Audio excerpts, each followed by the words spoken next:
O livro de Bereshit, o livro de Gênesis, ele é um dos livros mais incríveis da gente poder estudar, ler e refletir.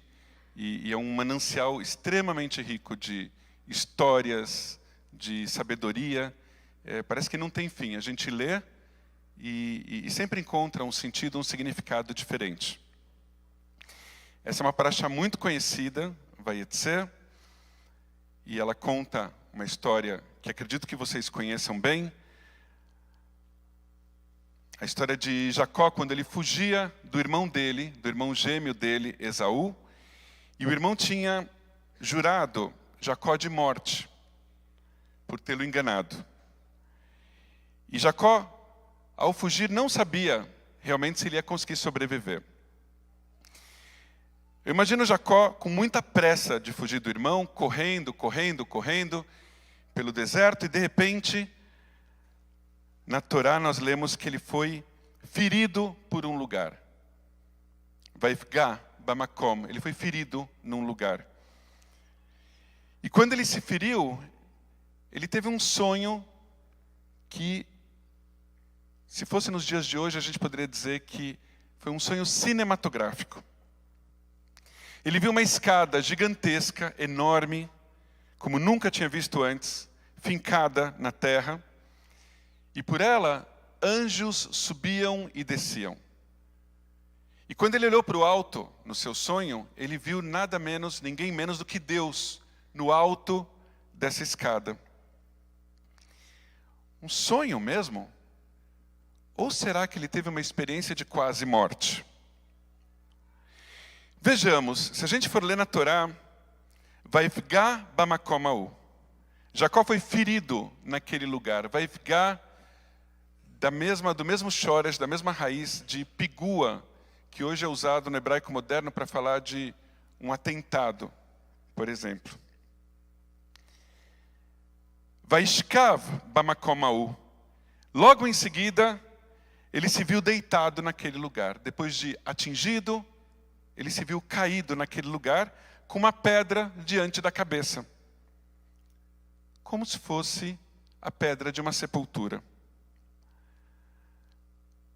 Quando rezamos em memória de uma pessoa falecida, nós dizemos, Veyanuach beshalom al mishkavo, que ele possa descansar em paz na sua sepultura. E de Jacó nós lemos aqui, Vaishkav bamakom, e ele se viu deitado naquele lugar. Vamos imaginar então que foi nesse estado, não de sonho, mas de quase morte, que Jacó viu a escada, viu os anjos, que ele viu Deus. Mas ele acordou desse estado, ele sobreviveu. E aí então o que ele exclamou? Manorá hamakom hazeh.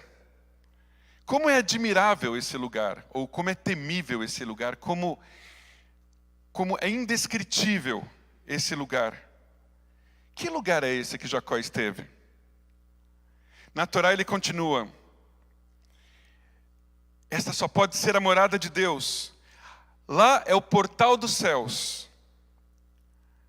Mais uma vez, podemos ficar com a impressão de que ele teve uma experiência de quase morte, e não simplesmente um sonho. Porque ele viu o portal dos céus, ele viu a casa de Deus. Mas já acordado, Jacó decidiu chamar esse lugar de Betel, como a nossa sinagoga, a casa de Deus. A Torá nos conta que antes deste lugar se chamar Betel, de receber esse nome por Jacó, ele tinha um nome muito curioso em português, e que em hebraico não encontrei um significado exato. O nome é Luz. A cidade, o local que Jacó chamou de Betel, antes disso se chamava Luz. Fui procurar os significados de luz nesse contexto. Rabbeinu Bachya, um sábio do século XIII, do século XIV, um sábio de Sefarad, da Espanha, explica que foi desse lugar, foi de luz, que o nosso mundo começou a se desenvolver.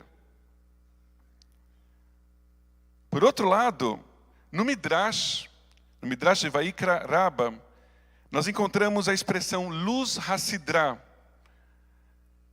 que pode ser entendido como o ponto da coluna vertebral de uma pessoa, a partir do qual o corpo humano irá se regenerar quando chegar a era messiânica.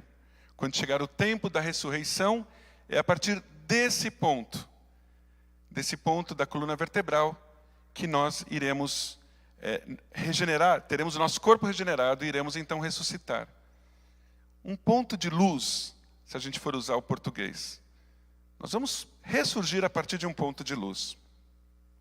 Nós vamos reviver a partir de um ponto de luz.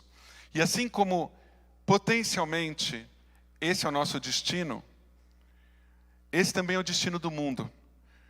O mundo poderá reviver a partir da cidade de luz, nomeada por Jacó de Betel, e que mais tarde ficou conhecida como Jerusalém, como Yerushalayim. Portanto, luz é Betel, Betel é Yerushalayim, Yerushalayim, Jerusalém, é luz.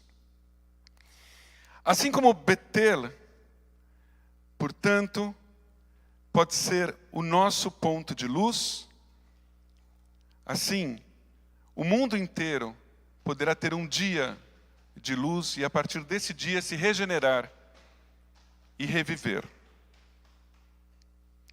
Nós aqui temos a nossa Betel, aqui a nossa sinagoga.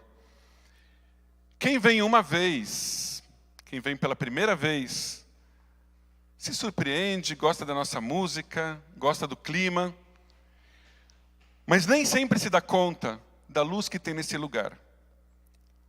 Agora, quem vem regularmente, certamente pode sentir os momentos vividos aqui como momentos de luz, como momentos de oportunidade de nos reorganizarmos internamente, como um momento de regeneração das nossas forças vitais para a semana que nos espera.